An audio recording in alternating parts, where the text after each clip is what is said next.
వైకా jewellers వెలలేని Vaibhogam తరుగులేని నమ్మకం. ఇప్పుడు మన కాకినాడలో డిసెంబర్ 5న ఘనంగా ప్రారంభం కాబోతోంది. తమిళనాడుకి ఏ గవర్నర్ వెళ్ళినా, తమిళనాడు రాష్ట్రంలో గవర్నర్ ఎవరు బాధ్యతలు నిర్వహించినా ఏదో ఒక వివాదంలో ఇరుక్కోవడమో లేకపోతే ఆ ముఖ్యమంత్రులతో తగవు పెట్టుకొని వారు ఏదో ఒక సమస్యలో కూరుకుపోవడమో జరుగుతుంది.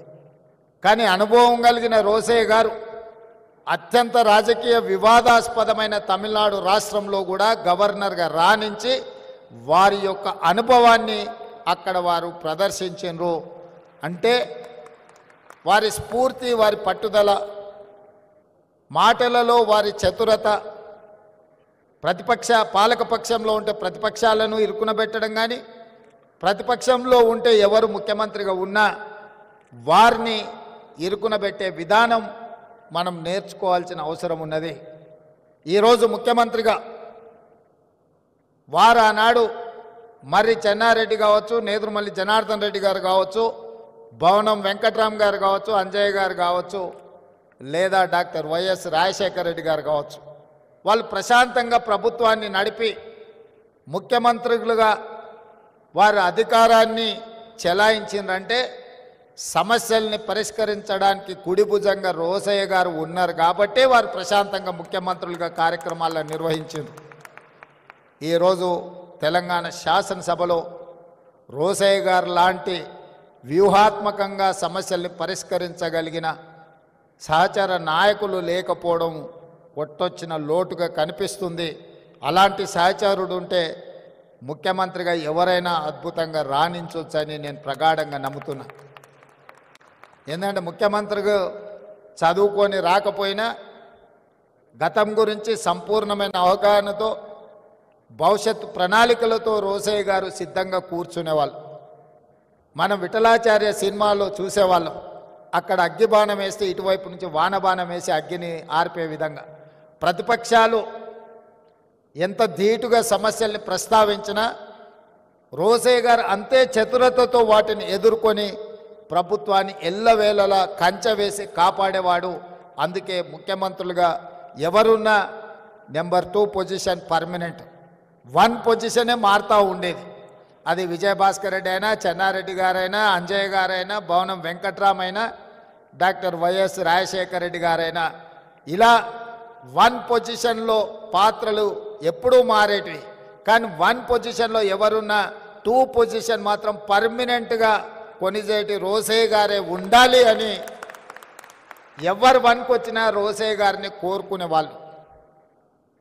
పెద్ద ఆయన ఏ రోజు కూడా 2కి వచ్చిన కాబట్టి 1లో ఉన్న వాళ్ళని జరిపి కూర్చోవాలని వారెప్పుడు తాపత్రయపడలే, తొందరపడలే. అందుకే ఆ సమయం సందర్భం వచ్చినప్పుడు శ్రీమతి సోనియా గాంధీ గారు ఈ క్లిష్ట సమయంలో రోసయ్య గారినే ముఖ్యమంత్రిగా చెయ్యాలి అని సోనియా గాంధీ గారు భావించినరు. అంటే పార్టీ పట్ల వారికి ఉన్న నిబద్ధత, పార్టీకి వారి పట్ల ఉన్న నమ్మకం, విశ్వాసం అనేది రోసయ్య గారిని ముఖ్యమంత్రిని చేసింది. నేను ఈ వేదిక మీద నుంచి ఇంకొక అంశం కూడా ప్రస్తావించదలుచుకున్నా. వారి యొక్క నిబద్ధత, వారి యొక్క క్రమశిక్షణ, వారికి అన్ని హోదాలను ఇంటికి తెచ్చిపెట్టింది. ఏ రోజు కూడా నాకు తెలిసినంత వరకు రోసయ్య గారు నాకు ఈ పదవి కావాలి అని అధిష్టానాన్ని అడిగిన సందర్భం లేదు. అది మంత్రి కావచ్చు, ముఖ్యమంత్రి కావచ్చు, గవర్నర్ కావచ్చు. వారి ప్రతిభనే, వారి క్రమశిక్షణనే, వారికి పార్టీ పట్ల, నాయకత్వం పట్ల ఉన్న కమిట్మెంటే వారికి అన్ని హోదాలను తెచ్చిపెట్టింది.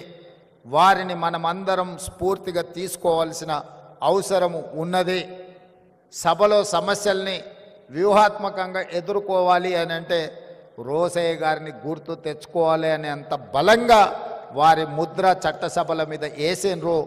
అలాంటి రోసయ్య గారి వర్ధంతి కార్యక్రమంలో చాలామంది మిత్రులను, ఎందుకంటే 2007 నుంచి 2014 వరకు రాష్ట్రంలో భిన్నమైన పరిస్థితులు, 2014 తర్వాత 2 రాష్ట్రాలుగా అవతరించిన తర్వాత చాలామంది మిత్రులను కలుసుకోలేకపోయినాము.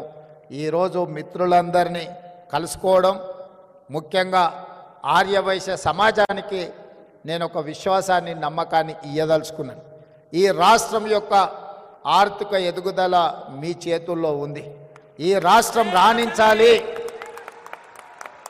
ఈ రాష్ట్రం రాణించాలి, ఈ రాష్ట్రం అభివృద్ధి పదం వైపు నడవాలి, ఈ రాష్ట్రంలో ఆర్థికంగా బలపడాలి అని అంటే మీరే కష్టపడాలి. మీరే ఈ తెలంగాణ బ్రాండ్ అంబాసిడర్లు.